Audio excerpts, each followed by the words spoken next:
Welcome again to ASP.NET Core tutorial. In this video we will learn how can we override the existing HTML tag in ASP.NET Core by using custom tag helpers. Let's start.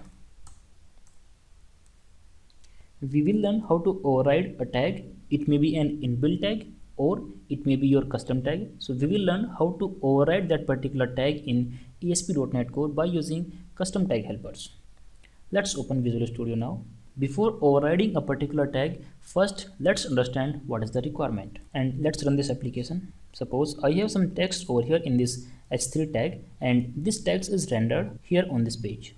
Now suppose instead of using this tag I have some other tag, like I have written big and inside this I have written top books.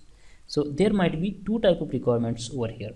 What I want to replace this tag into h3 tag. So I want to change my tag and basically I want to override the implementation of this particular big tag. I want to convert this big tag to the h3 tag. Second is, suppose I'm using any attribute into my tag. So for example, I have created a p tag over here and inside this p tag I am using this big attribute.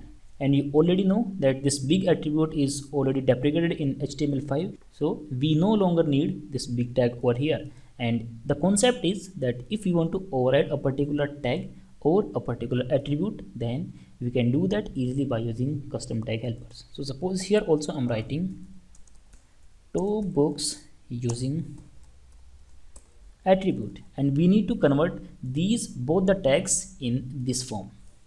Let's learn how to do that. Okay, so first I need to create a new class into my application. Let's open the helpers folder, and in the same manner that we have created this custom email tag helper, we need to create one more class over here. So let's right click on this one, choose class. Suppose here I'm writing big tag helper. Click on the add button. We need to inherit this class from tag helper. We are done, and we need to override the process method. Override process. Perfect. Let's remove this line from here. So if I want to target any tag into my application, then I need to use an attribute over here. The name of the attribute is HTML target element. What type of HTML element I want to target in this tag helper? Let's see the details of this particular tag.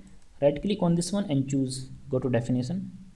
Here you can see that we have two constructors over here. First one is the parameterless. Second one is I can specify the name of my tag, and we have one property with name attributes. So if I want to target any particular tag, then I can define that into the constructor, or if I want to work with any attribute, then I can define in the attributes property. Let's close this one. Suppose I want to target the big attribute and the big tag. I have to write my code over here, like in the string I need to pass big, and there are two things over here. Now I need to write attributes, and inside the attributes I need to write big again. I have written this HTML target element 2 times. If you want to write your code like this, suppose you want to pass the value by using comma, let's comment this one for a while. And now if you are using your code in such a way, then this code will target only that element that have a big tag and a big attribute. But if you want to work with the OR condition, then you need to define your code 2 times. In the first one, you need to pass the name of your tag, and in the second one, you need to pass the name of your attribute, like this. Now what will happen? This code will target both type of elements. This is the example of the first type, and this is the example of the second type. Here we are using this big as an tag, and here we are using this big as an attribute. Now let's write some code over here in this process method.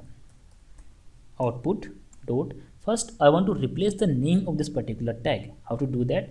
So we have tag name. I want to replace this tag name to h3.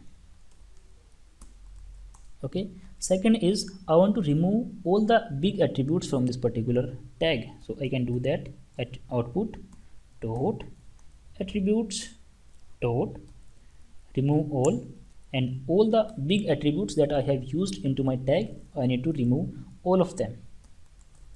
Now let's build this application.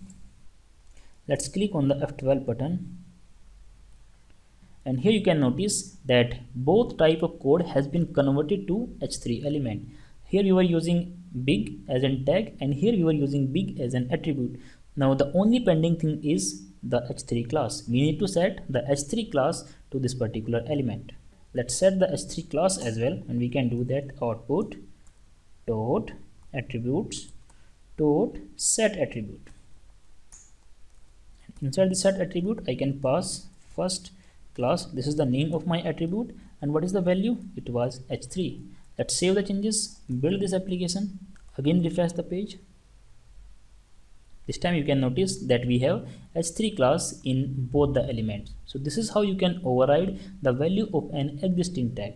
You can use same approach for all the inbuilt HTML tags, or if you have used any custom tag, then you can target both type of elements by using this custom tag helper. In case you are dealing with those elements where you have used some HTML in those particular tags, then you can set those values as well. So you need to write output dot pre-content and post content. So basically there are two properties over here, post content, and we have pre-content as well. There we go. And there is a method set HTML content. So you can use this set HTML content and you can set your HTML tags over here. That is all in this video. I hope after watching these two videos, this one and the previous one, you will be able to work on the custom tag helper in ASP.NET Core application. If you like it, make sure you hit the like button of this video. Tell me your feedback into the comment section. Share this video and please subscribe to the channel. Thank you for watching. Have a great day.